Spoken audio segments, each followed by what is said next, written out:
I'm now definitely in the inventing room.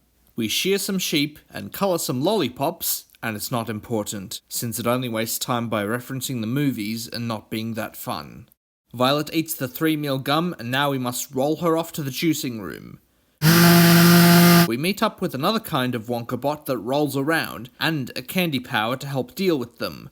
A ball of rock candy to roll around in, and boost around by holding and releasing X when the ball glows. This is the second best power in the game. It's again awkward to move around in, but is fast, powerful, protective, and useful for various circumstances, including said rolling of Violet.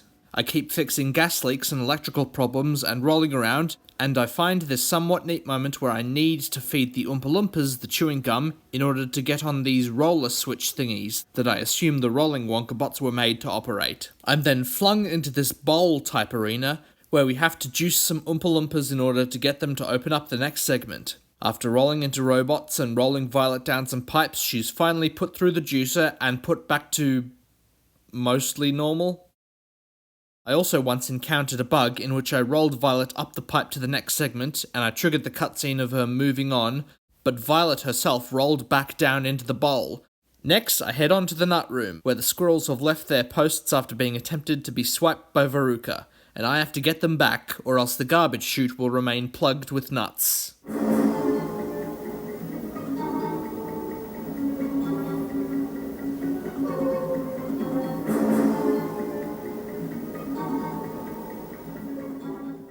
I run down the halls to the trees to retrieve the squirrels, but I'm stopped by a bunch of conveyor belts moving thousands of nuts around.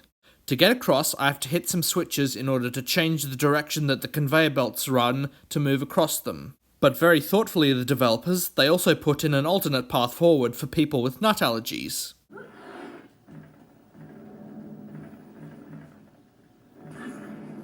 How progressive. I then run into the trees with the rock candy to knock the squirrels down and stay in the candy ball so that the squirrels can get stunned when they try to rip the face off of a small child. Once they're stunned, I can order an Oompa Loompa to chuck them into a crate, which will take them back to their workstation.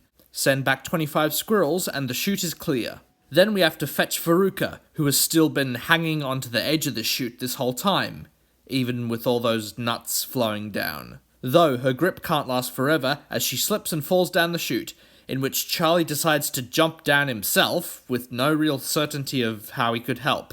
Anyway, this is the second of 2 slide levels in the game, and unlike the first one, it's actually possible to fail, since as we chase after Veruca, a bunch of doors close behind her in which I have to maintain my speed to slip under them. There are also some collectible sweets scattered throughout the pipes, and I have never, in all my time playing this game, been able to collect all of them. Sometimes the pipe speeds me up to the point where I'm not given enough time to react to seeing a sweet, and other times it just seems that the game doesn't let me swing far enough to the left or right to even pick it up.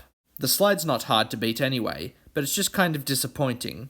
I do generally like slide levels in video games, and I kind of wish this game had even more of them, if I only had to focus on staying at a high speed rather than collecting things. Next, I head on to the fizzy lifting room, where we receive the next power, which is the best one in the game, fizzy lifting drink. I consider it the best in the game because it's easy to move around with, it's nowhere near as janky as the others, and it's actually kind of fun to fly around the levels. In this room, we use the drink to carry some Oompa Loompas around to fetch squirrels?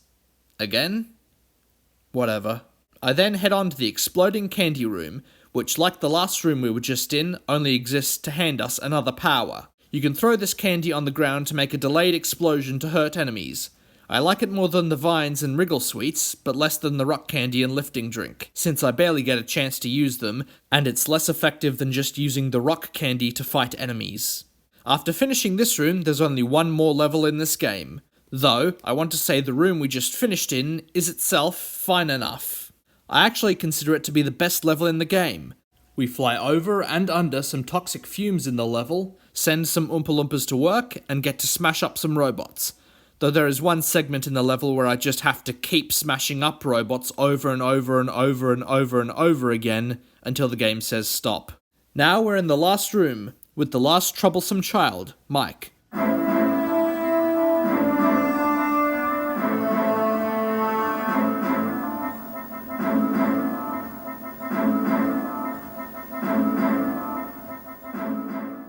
who in his latest escapade gets the short end of the stick?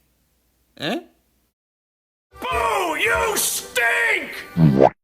But anyway, we smash up some more robots, which I found to be most efficient by using the rock candy, again, instead of the exploding candy.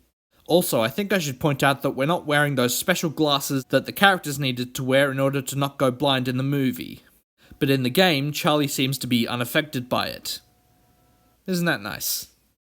I then fly up through some pipes to where I have to bring the vines back in order to roll some Wonka bots into a laser beam to get the TV room back up and working again. 3 rounds of that, and another round of robot fighting, and we're done. That's the game. Unless you feel like going back and collecting all the candy. Despite the cynicism I've been portraying this whole video, and the previous video, I actually do somewhat like this game, even if it's probably mostly from nostalgia. As a kid, games based off movies only needed to place me inside the locations from the movie to interest me, which is what this game does rather well. The environments are nice to look at, even if they're made of 3 collective polygons. The music is all rather nice, and the voice acting isn't too bad for the most part. I even like the voice of Mr. Wonka in the game more than I like him in the movie. I do hold a special place for this game in my heart, but I think I'm done with this chocolate factory for a good while. Alright, so next up on the list of licensed brand games we have